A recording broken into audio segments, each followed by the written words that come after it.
ഒരുപക്ഷെ ഇത് കോയിൻസിഡൻസ് ആയിരിക്കാം, അങ്ങനെ വിശ്വസിക്കാം അല്ലെ? മനസ്സിലായല്ലോ അല്ലെ? സംശയമൊന്നുമില്ലല്ലോ ആയിരിക്കും. ഈ പ്രതിഷേധിച്ച് ഒരുപാട് സോഷ്യൽ മീഡിയയിൽ നമ്മൾ ഒരുപാട് വീഡിയോസ് ഓൾറെഡി കണ്ടതാണ്. അപ്പോൾ നേരിട്ട് ഇപ്പൊ കണ്ണൂർ നടന്നിട്ടുള്ള ഒരു ഇൻസിഡന്റ് ആണ്. കേരള സ്റ്റോറി 2ന്റെ റിലീസുമായി ബന്ധപ്പെട്ട് വ്യാപക പ്രതിഷേധമാണ് കേരളത്തിലും സോഷ്യൽ മീഡിയയിലും നടന്നുകൊണ്ടിരിക്കുന്നത്. അതിനോടൊപ്പം തന്നെ യൂത്ത് കോൺഗ്രസ് ഇപ്പോൾ പോലീസിൽ ഒരു കംപ്ലൈന്റ് ഫയൽ ചെയ്തിട്ടുണ്ട്. അതിന്റെ ഡീറ്റെയിൽസ് അറിയുന്നതിന് മുൻപായി ഒരു കഥ സൊല്ലട്ടുമാണ്. ഈ കഥ തുടങ്ങുന്നത് കേരള സ്റ്റോറി 2ന്റെ റിലീസുമായി ബന്ധപ്പെട്ട ഒരു പെറ്റീഷൻ കേരള ഹൈക്കോടതിയിലേക്ക് പോകുന്നത് മുതലാണ്.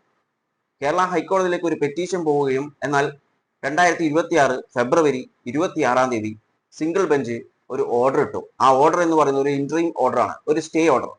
വരുന്ന 15 ദിവസത്തേക്ക് ഈ മൂവി റിലീസ് ചെയ്യണ്ട എന്ന് പറഞ്ഞിട്ടുള്ള ഒരു സ്റ്റേ ഓർഡർ ആണ് ഇട്ടിട്ടുള്ളത്. എന്നാൽ ആ ഒരു ഓർഡറിനെ എതിരായി അന്ന് തന്നെ, അതായത് 26 വ്യാഴാഴ്ച രാത്രി ഈ ഫിലിമിന്റെ പ്രൊഡ്യൂസർ ഡിവിഷൻ ബെഞ്ചിനെ അപ്രോച്ച് ചെയ്തു. ഡിവിഷൻ ബെഞ്ച് ആ കേസ് പരിഗണിച്ചു.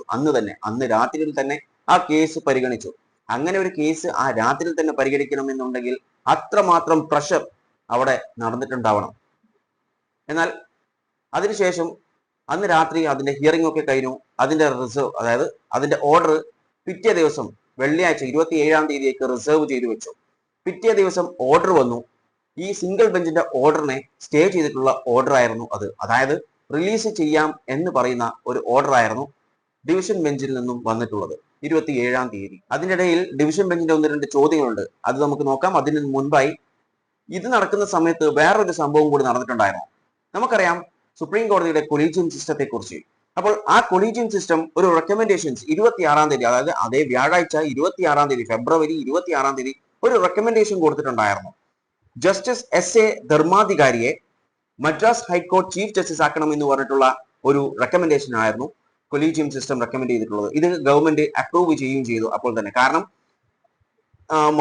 വരുന്ന മാർച്ച് 6 അദ്ദേഹം അവിടെ ചാർജ്, അതായത് മദ്രാസ് ഹൈക്കോടതിയിലെ ചീഫ് ജസ്റ്റിസ് ആയിട്ട് ഈ എസ് ധർമാധികാരി ചാർജ് എടുക്കുന്നു. ഇതും ഈ കേസും തമ്മിലുള്ള ബന്ധം എന്താണെന്നല്ലേ?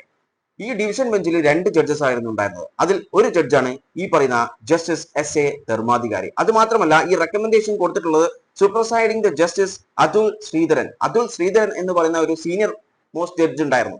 ആ ജഡ്ജിനെ സൂപ്പർസൈഡ് ചെയ്തിട്ട്, അതായത് മറികടന്നിട്ടാണ് ഈ ഒരു ജസ്റ്റിസ് എസ് ധർമാധികാരിയെ റെക്കമെൻഡ് ചെയ്തിട്ടുള്ളത്. ഈ മറികടന്നിട്ടുള്ള സീനിയേഴ്സിനെ മറികടന്നിട്ടുള്ള റെക്കമെൻഡേഷൻസ് ഇപ്പോൾ മാത്രമല്ല, പണ്ടും ഇന്ദിരാഗാന്ധിയുടെ സമയം മുതലേ ഇങ്ങനെയുള്ള റെക്കമെൻഡേഷൻസ് നടക്കാറുണ്ട്. പക്ഷേ ഈ ഒരു സന്ദർഭം, ഈ ഒരു സിറ്റുവേഷൻ ആണ് ഇവിടെ കാര്യം.